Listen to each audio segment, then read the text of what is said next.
Hi, this is Tami Hewlett with Swimming in Stamps, and this is just an extra little video I thought I would do this month to show you some additional features that you can use with the Freeform tool.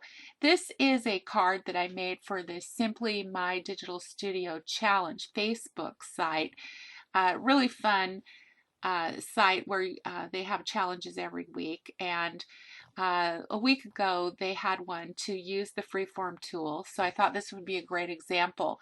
I used the Freeform tool to color behind the cupcakes and do some shading, some shadowing underneath the cupcakes, and so there's lots of fun stuff here. I used just the coloring tool to color these stamps, and anyway, let's go to another page.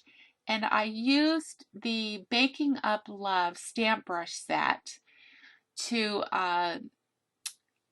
do this. And all I did was import one of the stamps here, and I am going to change the color to, I want to say that I used soft suede to start out with. So that looks a little bleak at the moment. So what I did was add a Freeform brush layer. So if you click on Freeform and say add brush layer, you get a brush layer here, but it's not where I want it. So I got to click off of it first, drag it over my cupcake, and make sure it's going to cover the whole thing. Then I double click. Now I can start coloring. And what I want to do first, because this is kind of a big brush that's showing up here, I want to bring my brush size down to about 15, and I'm going to change the color. So let's say I'm just going to use Pool Party to do the frosting. So you just start coloring here, and for my cupcake on the other page, I took a little bit more time, but I basically did this. I just went around and colored along the edges. Whoops, kind of made a mistake there. That's okay. We can erase. Go over here and hit the erase tool, and you can kind of fix your boo-boos. Yeah, there we go. And then just click on the brush and you can fill in the rest. Maybe I'll put my brush size up so that I can do this quickly. So that was my first layer for the frosting. And then I also changed the color, and I did a lighter color. I can't remember what I did on the other page, but I'm just going to basically show you the process. So I did a lighter color. Again, I want to bring that brush size down. There's really no right or wrong way to do this. Just kind of, I wanted it to make it look like there was a colored cupcake holder on the back there. So I just kind of colored here. And just, this is a really good stamp set to do this for, because it's kind of whimsical. You don't have to be totally perfect. If you go out of the lines, it's really going to look just fine. And I think I even brought my brush size down even more and changed the color, and tried to put in some chocolate. When I had lots of time to do this, I filled in some of these pieces here. But you get the gist.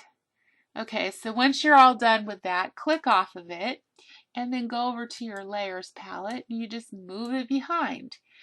So it's already starting to look pretty good.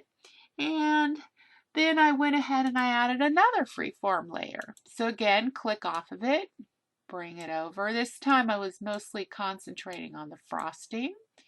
Once you have it sized correctly, double click, and this time I wanted to do a little bit of shading, so I picked a slightly darker color, and I came in here and I just kind of went over the shadows that conform with the stamps, the brush size, I mean the strokes of the stamp brush.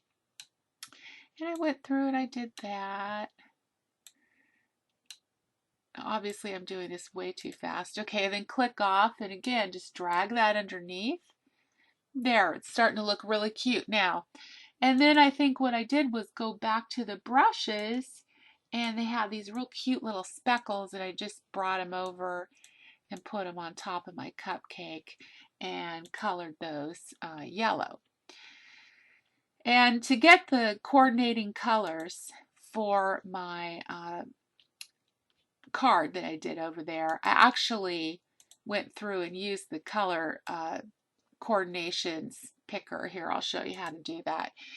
Go over in here and you click on any stamp brush, select combos, and then since I was using Pool Party, I just kind of went through here and picked a good combination of colors that went all together, and this will give you some cute little coordinating colors, and so that your card looks very coordinated. Okay, so that's how I did that cupcake. Let's see, I'm going to look at my original card here.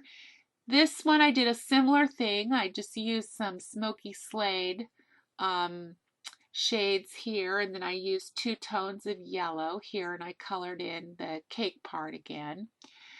For the stamp on top, let me show you how I did that. I actually changed the color of the stamp itself.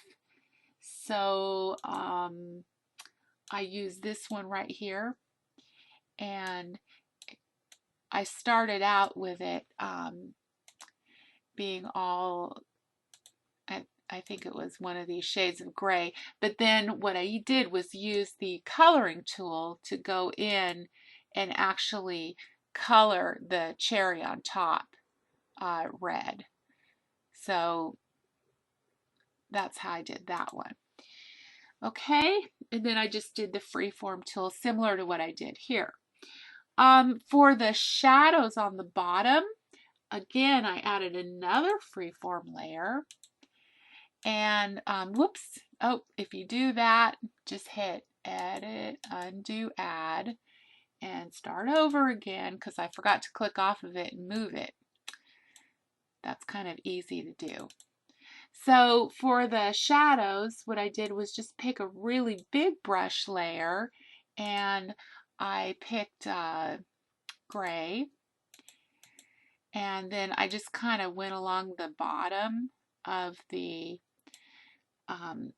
cupcake, clicked off, went back over to my layers palette, put it behind the cupcake, and then I just dropped the opacity down. Oh, first you got to click on it, of course. Actually, before I put it down, because I want to make sure I'm grabbing the right layer, I put the opacity down to about 50%, and then I put it behind the cupcake itself. So that just kind of shows you some fun little things that you can do to color your stamps, color the items behind them, and do some really fun things. And I think that was most of what I did on this card regarding the Freeform tool. Let me look again. Yep, that was pretty much it. So have fun playing around with this Freeform tool. It's a great way to make your card really have some pop and lots of colors. Thanks again for tuning in to my YouTube videos, and I'll be back again next month.